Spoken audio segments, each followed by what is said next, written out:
Our topic here is selection controls. So you might have used selection controls already. So if you are going, if you have seen radio buttons, for example, suppose if you are given with a question, is it first question? Maybe you have a question, okay? Question number 1. You have certain description, and then they will be giving you 4 choices, is it? 4 choices or 4 alternatives. So one of the choice you have to select, is it? So that is how you are using the radio button or check boxes also you can say. So these are nothing but the selection controls. A selection control presents on the screen all the possible alternatives. So you will be having certain alternatives, okay, alternative 1, 2, 3, 4, or any condition you can say, any condition, or it may be you can call this as choices that may exist for an entity, property, or value. So based on the description, okay, you can say that as an entity here, okay. So this, for this entity, whatever you write here, you can have any of the values or alternatives. Next, the selection control includes radio buttons, check boxes, list boxes, pop-up list boxes, or you call it as drop-down list boxes, and also palettes. So let us see it in detail. Radio buttons. The description here is a two-part control consisting of the following. That is, you may have small circles, diamonds, or rectangles. Okay, and also you will be having choice descriptions. So it's a two-part control. Okay, what the radio button consists of? A radio button consists of a circle. Okay, a circle, and also you will be having what is the description of the choice. Is it? So you have two part. Two part means one is, this is first part, and this is your second part. The first part, what it consists of? It may consist of small circles or diamonds or rectangles, and the second part is your choice descriptions. When the choice is selected, the option is being highlighted, and any existing choice is automatically unhighlighted and also deselected. So let us see what is the purpose of radio buttons. Radio buttons is to set one item from a small set of mutually exclusive options. So these options, whatever you have, for example, here you have 4 options, is it? So you can have the range here. The radio buttons may be of only 2 options, or it may be 4 option or 6 option, up to 8 options you can give, okay, in case of radio button. So here if you are seeing how many options you have, 5 options. Okay, here if you are seeing 4 options. Okay, but all the options are it should be mutually exclusive. And what are the advantages of radio buttons? It's easy to access the choices, easy to compare the choices, and also it's preferred by the users. So now if you are saying here, what are the choices here? You have in first example here, if you are seeing, it's monthly, quarterly, semi-annually, annually. So these you are having 4 choices here, is it? So you can access these kind of choices very easily if you are given with the radio button. So you know that these radio buttons are in circular shape, and it will have a bull-eyed structure. It is actually, if you are seeing. Okay. And disadvantage, it consumes screen space. Radio button consumes the screen space, and it's also it may have limited number of choices. So only up to 8 choices you can give, not more than that. So there is limited number of choices that is being presented in radio buttons. And next, proper usage, where you can use this kind of radio buttons. For setting the attributes, properties or values, and also for mutual exclusive choices, you can, if your choices are mutual exclusive, then you can choose this kind of radio buttons. And if the adequate screen space is available, then also you can go for radio buttons. Most useful for data and choices that are discrete, small and fixed in number. Okay, so if it is a discrete data or a discrete choice, then also you can use this kind of radio buttons. And if the data is small, or you can say it is fixed in number, maybe only 4 choices if you are saying, or only 2 choices. Okay, if it's very less, then you can go for radio buttons. And if your choices are not easily remembered, then also you can go for radio buttons. So usually these kind of radio buttons will be provided in some systems where user may not remember what is the choice. Okay, so that time the system itself will show that this is the choice you have to select one of the choice. And another usage is its need of textual description to meaningfully describe the alternative. So if you want to show the alternative in a lengthy manner, or you can say a few words if you want to show, if you want to describe it, then also it's possible to describe in a textual format. And most easily understood when the alternatives can be seen together and compared to one another. And what you have to do is, when you are designing this kind of radio buttons, you should never change the contents in the radio buttons, whatever you have described earlier. And suppose, so this is the usage where you can use the radio buttons. Next two points you have, that is when not to use this kind of radio buttons. So if you are working with commands, so some commands if you want to execute, maybe like opening the file or closing the file, so like this, in such cases you don't go for radio buttons. Okay, and next, singly to indicate the presence or absence of the state. So simply if you want to represent any state changes, okay, of any application, then also don't go for using this kind of radio buttons. So now let us understand about the guidelines for creating the radio buttons. So you have in the radio button, you have two parts, is it? One is you have a circle, and then you will be having a choice. Okay, it may be monthly or quarterly, anything it may be, it depends on the situation.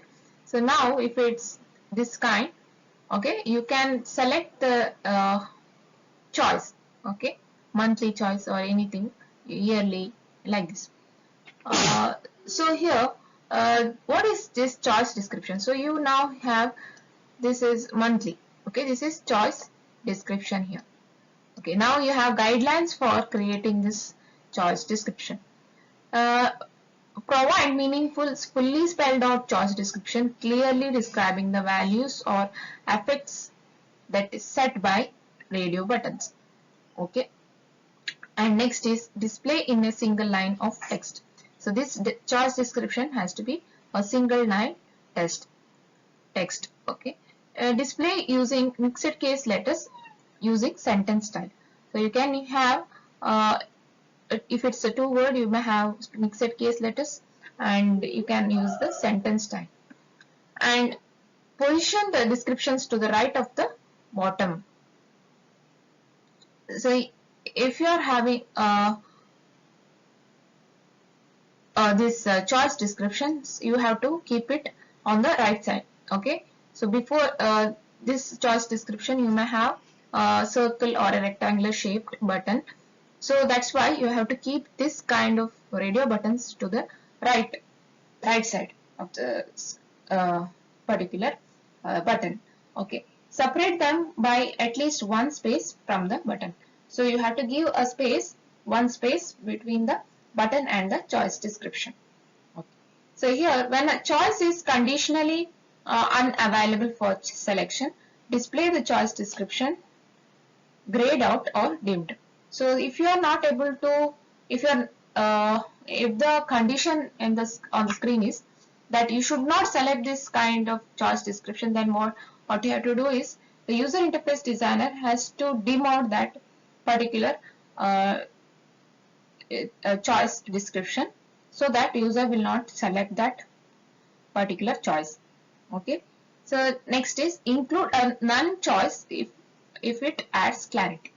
Okay. So usually if you might have uh, came across multiple choice questions, how it will appear. It may have 4 options there. Okay, you can choose any of the option out of 4. But sometimes you'll be having also a none choice, that is none of the above, like this. Okay, so if it's needed, that none choice can also be added to your choice descriptions. And next, what should be the size? Show a minimum of 2 choices, a maximum of 8. So how many number of choices you should contain in a particular question? Okay, you can have a minimum of 2 and maximum of 8. Okay, normally if it's a multiple choice questions, you might have came across certain exams in that you'll be having 4 choices. Okay, but you can have here choice descriptions up to number 8. The default. When the control processes a state or effect that has been predetermined to have a higher probability of selection than the others, designate it as default and display its button fielding. So if suppose certain buttons or choices which has to be default, which has to be selected as a default setting, okay, or suppose think that user should not select this kind of radio button. In that case, okay, what you have to do is you have to set all the user interface has to set that kind of choice as already default button, and that button should be already filled in. Okay, so it should be the default has to be displayed and its button should be filled in already. Okay, so that you can show that it's a that choice is already been selected by the system. When the control includes choices whose states cannot be predetermined, display all the buttons without setting a dot or in the indeterminate state. Okay, so you can have one more state called indeterminate state. Okay, when the control includes choices whose states cannot be predetermined. Okay, so this is first case you have predetermined state. That means the system itself is going to fill out the choice. The button will be already filled in. In the second case, it is a indeterminate state. So the states cannot be predetermined in earlier case. Now the user he has to select any of the choices. Okay, so this is another way of selecting the radio button. Okay, the first case is here the system itself has been already set to default. Okay, default choice. Okay, in the second case we have user is going to set any choice. And next we have when multiple selections includes choices whose state vary, display the buttons in another unique manner or in a mixed value state.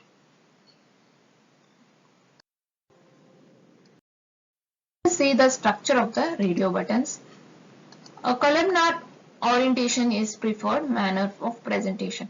So how you can represent this radio buttons? It should be in a vertical manner. Okay, columnar orientation should be present.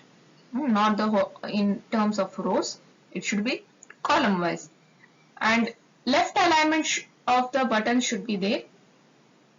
So this buttons whatever you have, it should be left aligned and also the choice descriptions as well as it should be also left aligned. If vertical space on the screen is limited, orient the buttons horizontal. So first preferences we have to give for orienting this kind of buttons is you have to orient it in columnar manner. Okay, suppose that is not possible, then only you have to go for representing this kind of radio buttons in the horizontal manner. Okay, so preference is given for the columnar orientation. And next, provide the adequate separation between the choices so that the buttons are associated with the proper description. So you have to give spaces between the choices. Okay, giving the spaces. A distance equal to 3 spaces is usually sufficient. So 3 spaces is sufficient to have a gap between the choices. Enclose the buttons in a border to visually strengthen the relationship they possess. So if you are having certain choices, you can have a border also to represent those choices. Okay. And next, organization of the radio buttons. Arrange the selections in expected order or follow other patterns such as frequency of occurrence, sequence of use, or importance. So how you have to arrange these choices. Okay.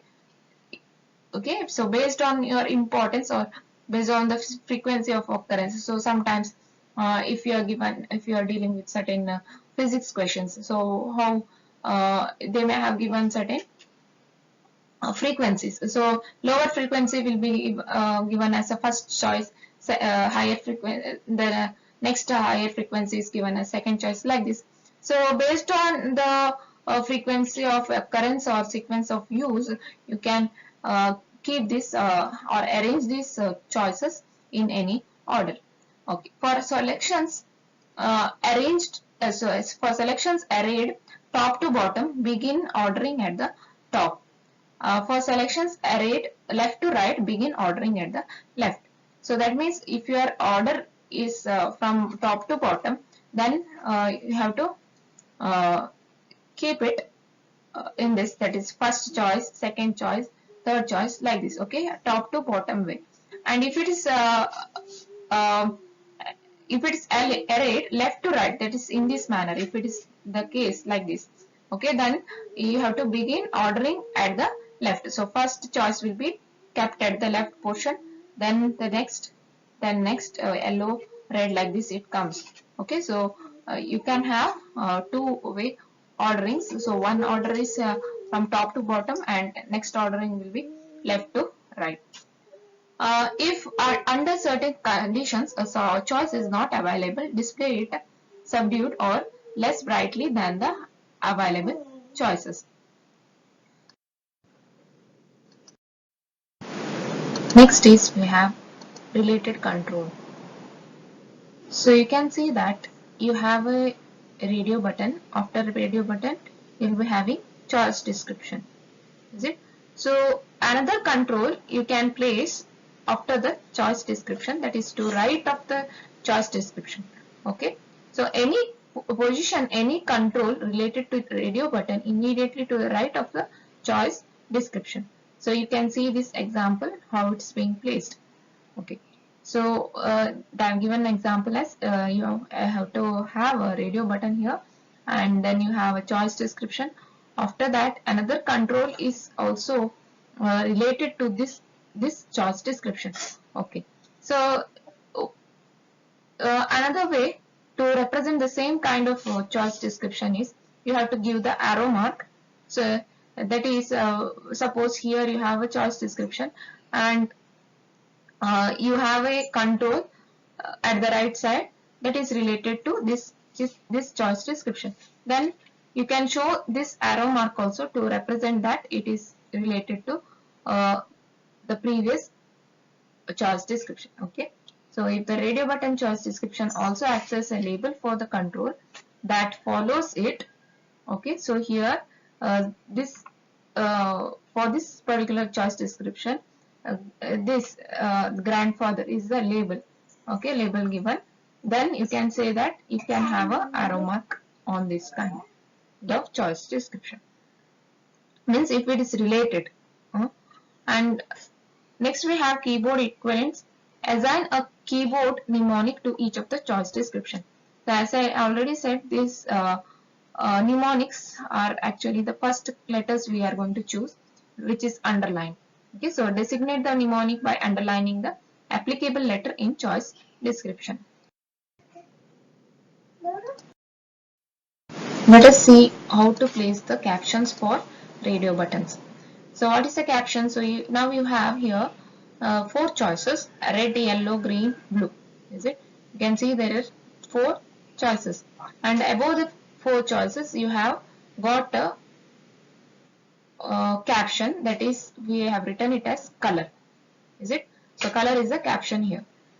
So how to place this kind of captions on the screen? So what is the structure? Let us see. Provide a caption for each of the radio button control. So for every radio buttons controls, you should have the one caption there. Okay. Exceptions also you have. In the screens containing only one radio button control, the screen title may serve as a caption. So if you are provided with one single radio button control, then that there will be a exception case, that is the screen title may be served as the caption itself. And next, display. How to display these captions? Okay, it should be fully spelled out, and it can be in the mixed case letters, capitalizing the first letter of all the significant words. How should be the orientation? It should be columnar in structure with the control border position the caption. So here you can have you can see that all these are in columnar orientation, and upper left justified within the borders. These captions should be always kept left justified. So you know what is left justification and right justification. So if you see this border outside, if this compared to this side is left, you can see. So this is the caption is being placed in on the left side of the border. Okay, rectangular box. So alternatively, the caption may be located to the left of the topmost choice description. So here you can see the example. The caption is also placed in front of the first or topmost choice description. First topmost choice description here is red color. Okay, red, is it? So caption here is being placed at the left side, that is color. Color is the caption here. Next, if you want the radio buttons without border, okay, so that is you can see here without an enclosing control border, position the caption left justified above the choice description separated by one line space. So how you can see here, you can see that there are 4 choices, and above the 4 choices you have got a caption that is saying it's a color. Okay, so now again you should be left justified, and you have to give one line space between this caption and the choices. Okay, and alternative, the caption may be located to the left of the topmost choice description. So you can see that here another way of representing the same kind of choices. Okay, and the caption is being kept at the left side of the first topmost choice description.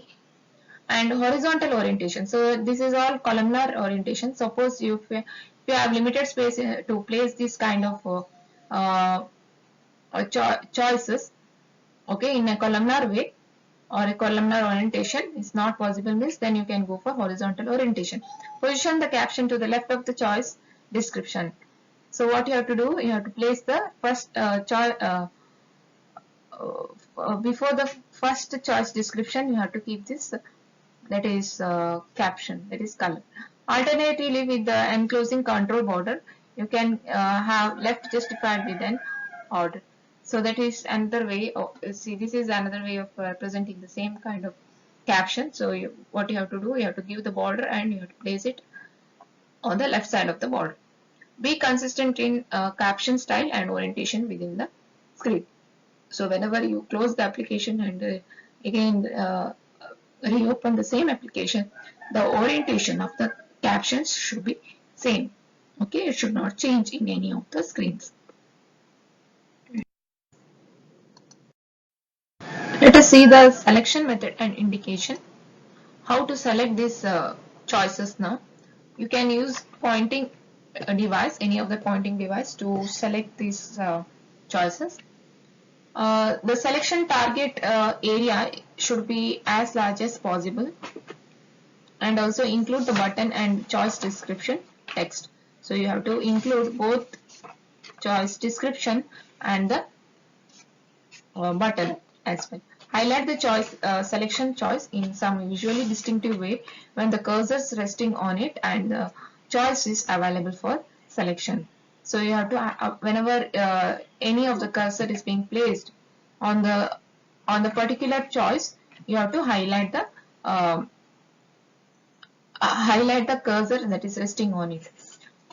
So next we have this cursor should be as long as the longest choice description plus the one space at each end.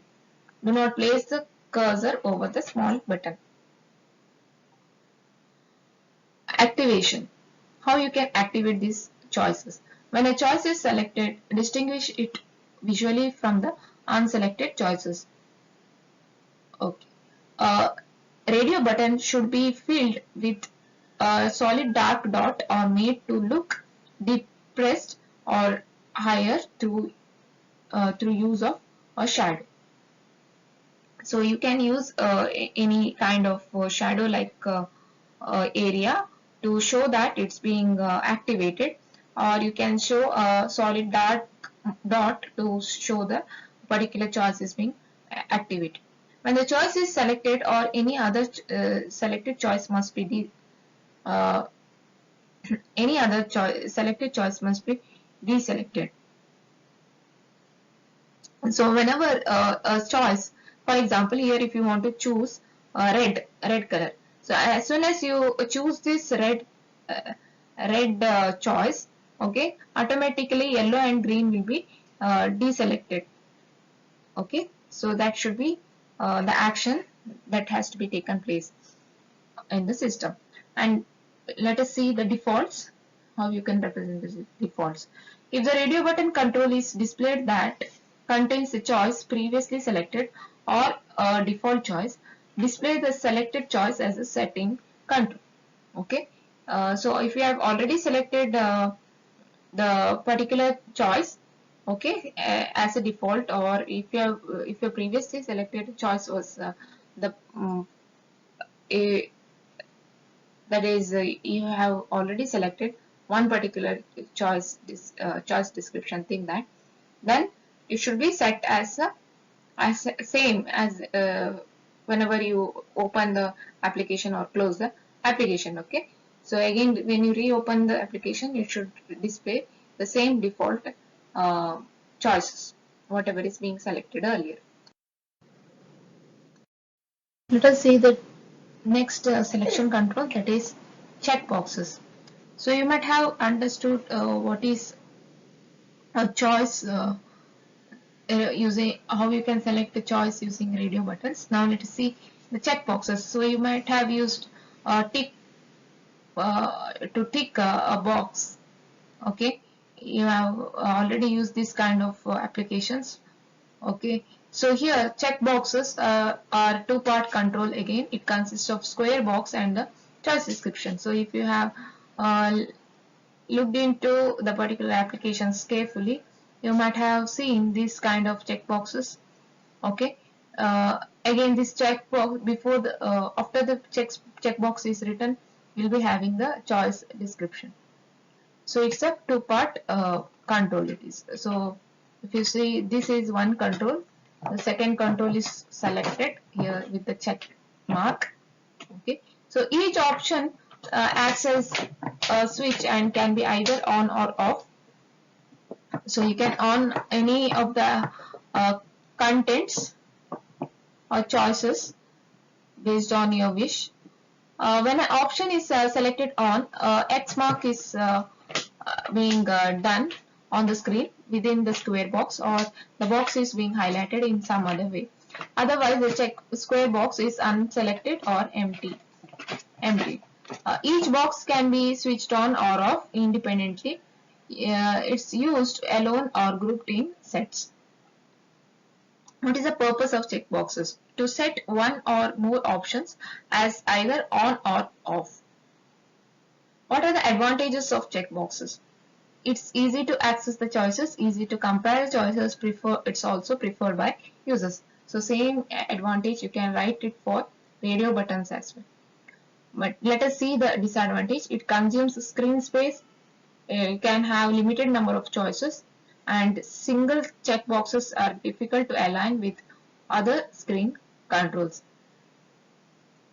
And what is the proper usage of where you can use these checkboxes?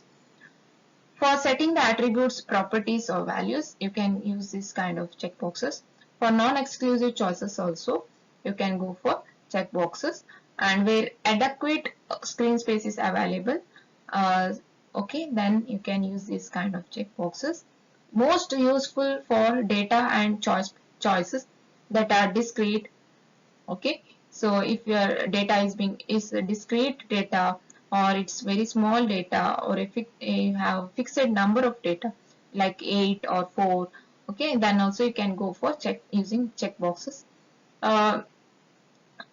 It's if your data whatever you have here, or the choice descriptions, if it's not remembered properly, you can help the users by having the checkboxes.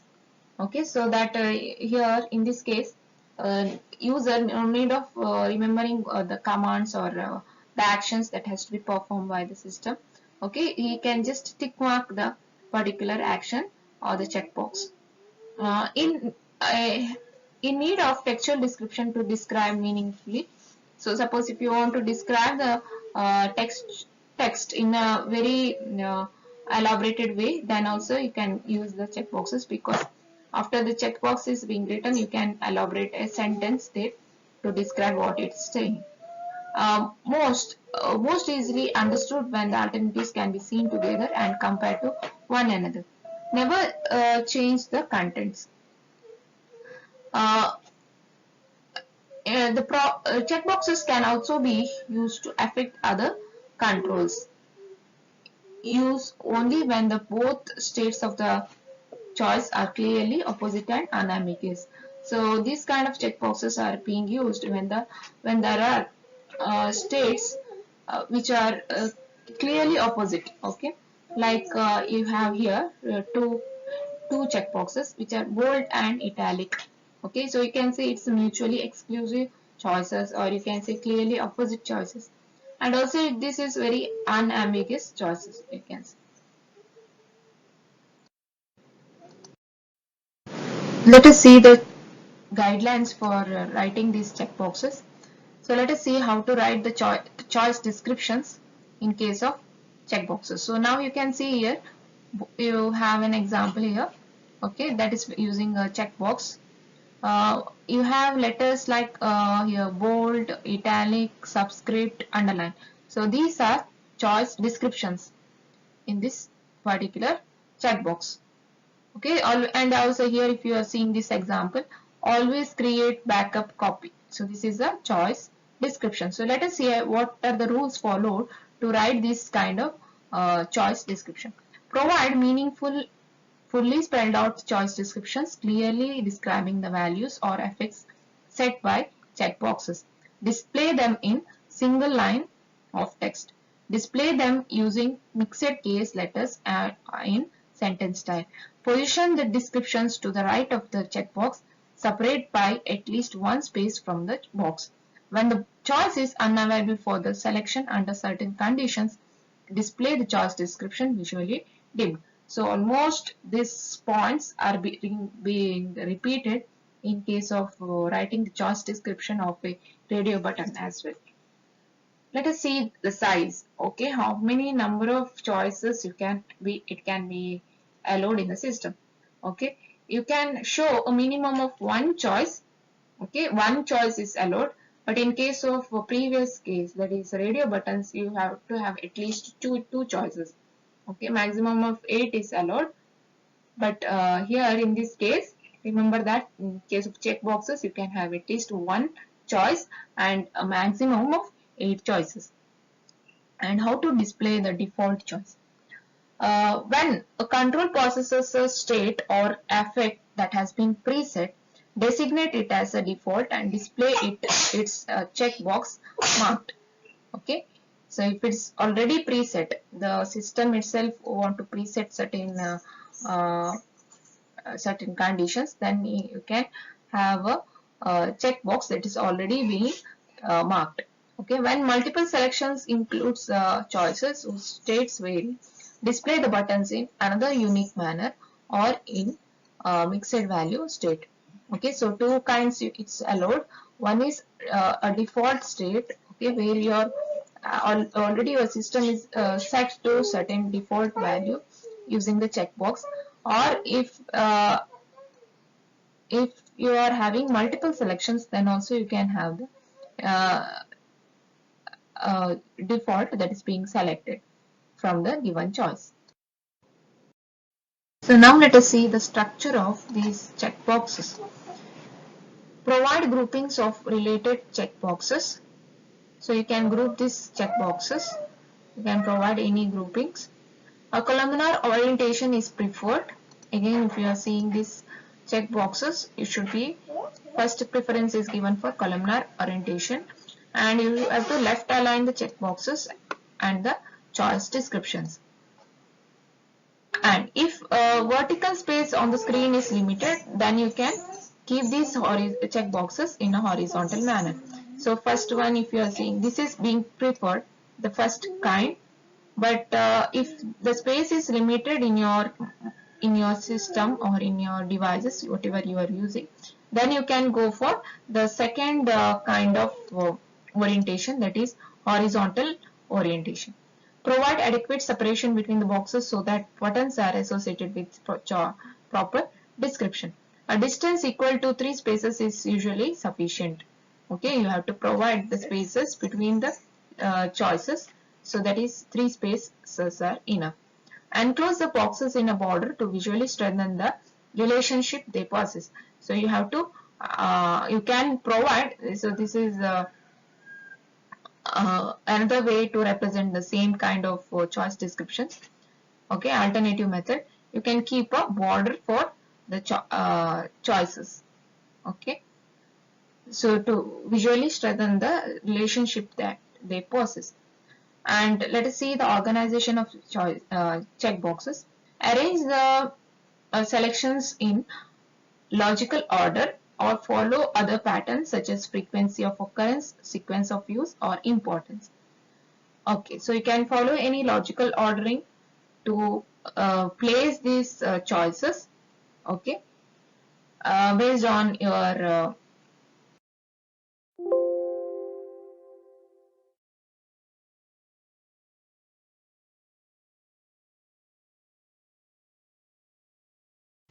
on your wish. Okay, you can keep these choices as you wish. Okay, for selections arrayed top to bottom, begin the ordering at top. So how should be the order? So suppose if you are following alphabetical order or numeric order, then start from, suppose if it's a top down approach if you are placing, okay, then you can have begin the order at the from the top. Okay. Okay, so this is actually, if you are seeing this particular choices, it's following the alphabetical order. So the topmost will be the um, first choice. And for selections arrayed left to right, begin the ordering at the left. So this is another way of representing horizontally. You have placed the check boxes. If under certain conditions a choice is not available, display it subdued or less brightly than the available choices. Related control. So as you have seen in case of radio buttons, the related control, same way here in checkboxes also you have related controls. So how to place the related controls? So now the main choice description is, for example, here if you are seeing day of week or month of year, this is the choice descriptions you are having here. Okay, and after that there is some control, like you can enter the field as Saturday or any days of the week or any month of the year. Okay, so position any control related to checkbox immediately to the right of the choice description. If the checkbox choice description also acts as a label for the control that follows it and the label with the arrow. So here you have arrow mark. Okay, so that is showing that there is one more control related to the previous choices. And next, keyboard equivalents. So how to represent the keyboard equivalents? So as you know, the keyboard equivalents. So here underline is the choice, and you have U letter that is being underlined. So that means there is a keyboard key through which you can interact with the system if your mouse is not available. Okay, so this is the keyboard equivalent. U is the letter here representing the keyboard equivalent for underlining the particular sentence. Assign the keyboard mnemonic to each of the checkbox and also designate the mnemonic by underlining the applicable letter in the choice description. So usually when you are saying the keyboard equivalents, okay, so for example, if you are saying copy, in copy word, C will be the keyboard equivalent. In paste word, P will be the keyboard equivalent. Similarly, here they have considered underline as the choice and U is the keyboard equivalent we have here.